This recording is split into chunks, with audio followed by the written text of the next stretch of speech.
Well, hello everyone and welcome back to the Nathan State.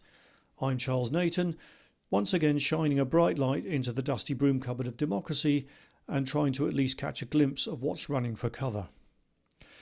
I've been wanting to make this particular video for over a week now, but I've been holding on because it's a highly fluid and changing dynamic situation, and it's been changing by the day, if not by the hour. I'm referring to the ongoing political fallout arising from the highly unusual, contentious and controversial decision last year to ban visiting Tel Aviv Maccabi football fans from visiting Aston Villa in Birmingham. It's a highly unusual, very unusual decision to make, and there have been two sessions of the Home Affairs Committee trying to get to the bottom of exactly what the rationale was that led West Midlands Police to recommend to Birmingham City Council that away fans be banned.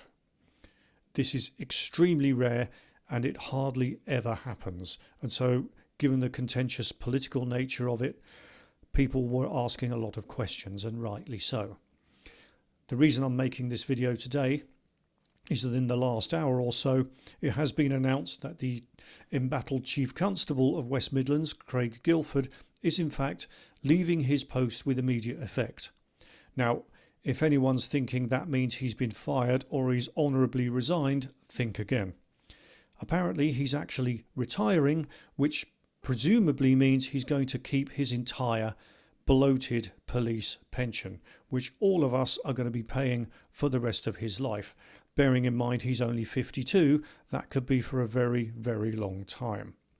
Now, I don't know about anyone else, but that sure as hell sounds a lot like a reward, more like a reward than a punishment. And I've got more than one reason for saying that, and we'll get into that a bit later.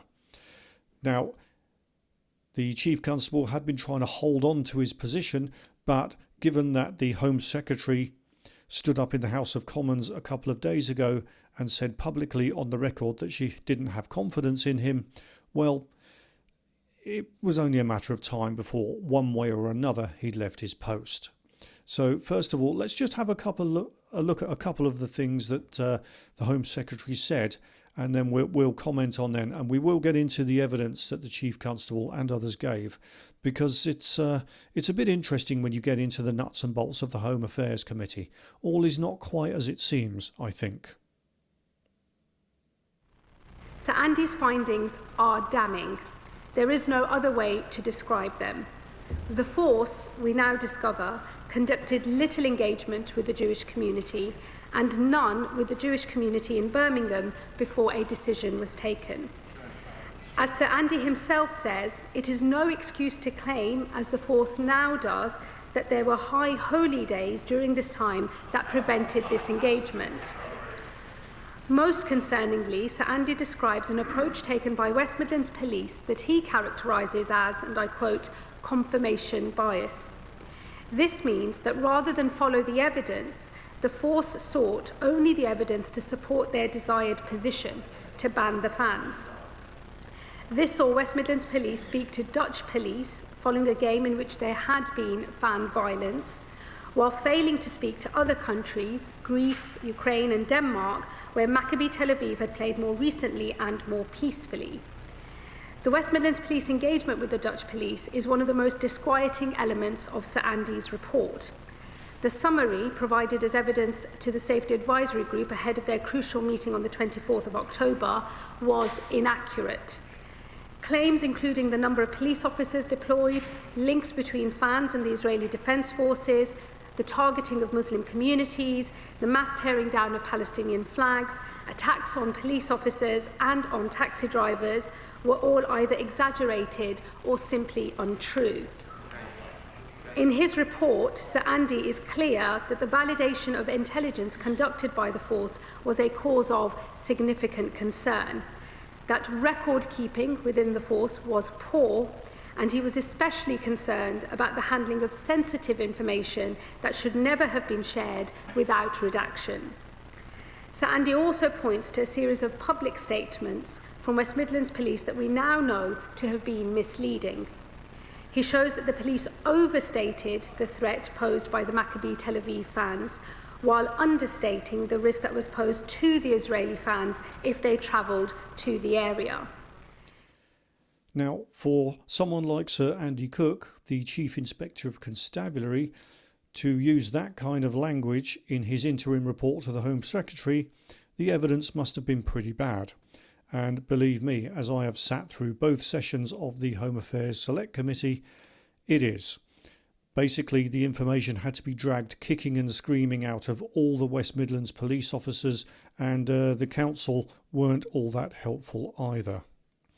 But that is what led to the Home Secretary saying this in the House of Commons.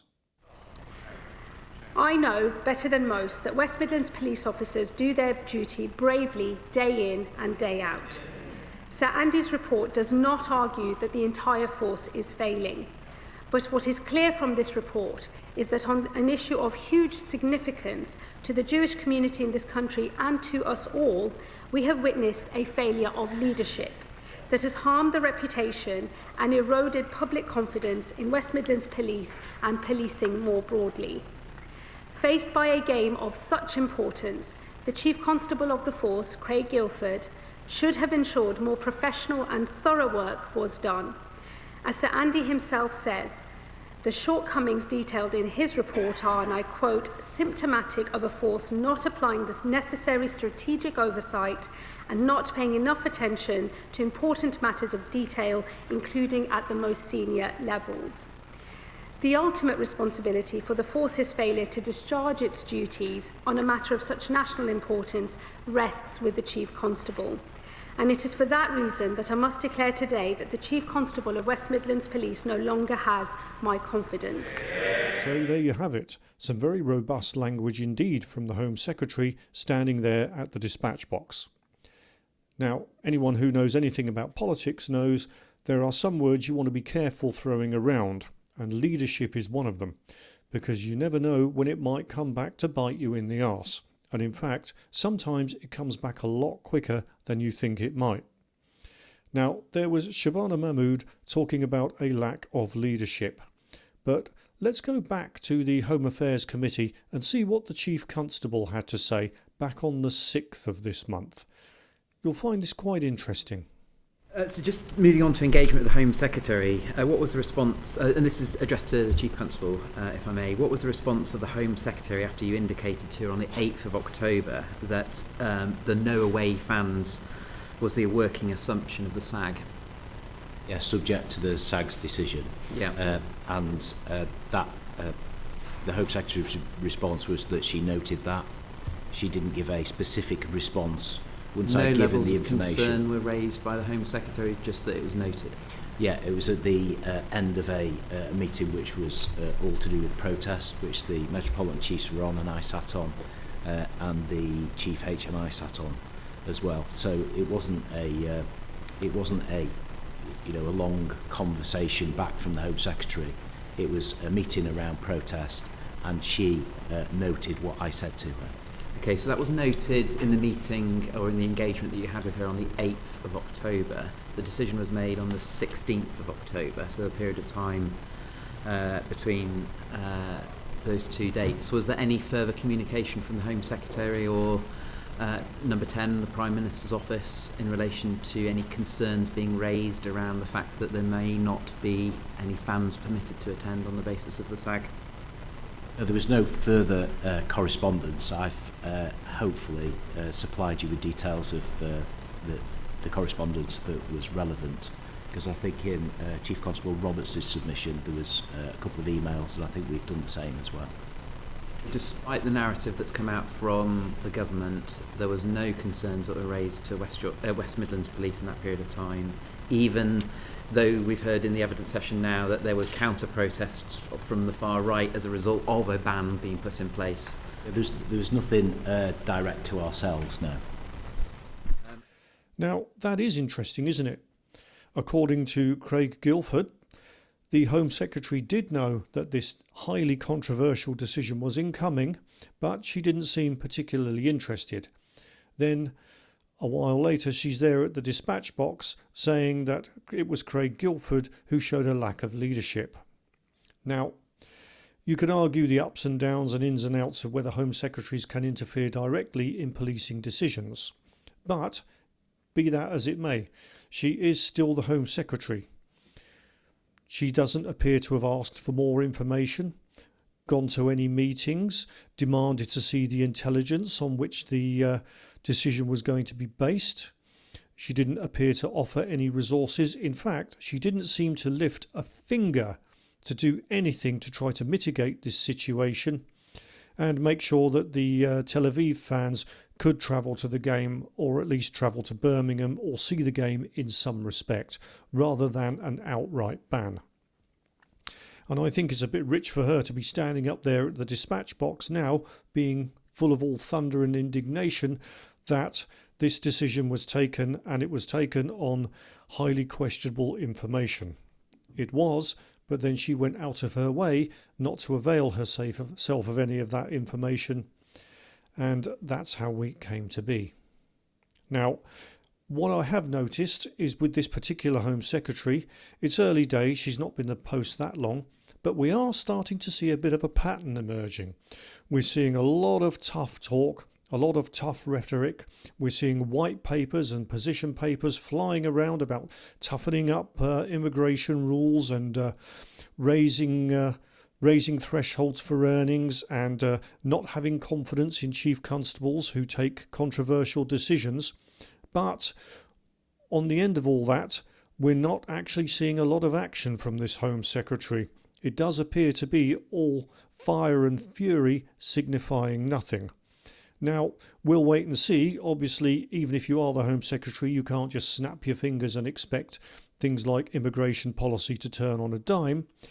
But we are starting to see this pattern of tough talk and no action, and no remedial action being taken after all.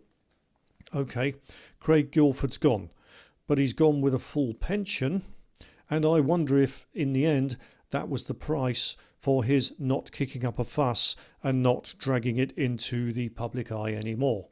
Perhaps the deal that's been struck behind the scenes is that you go away, bugger off with your pension, carry the can, and never speak of this matter again.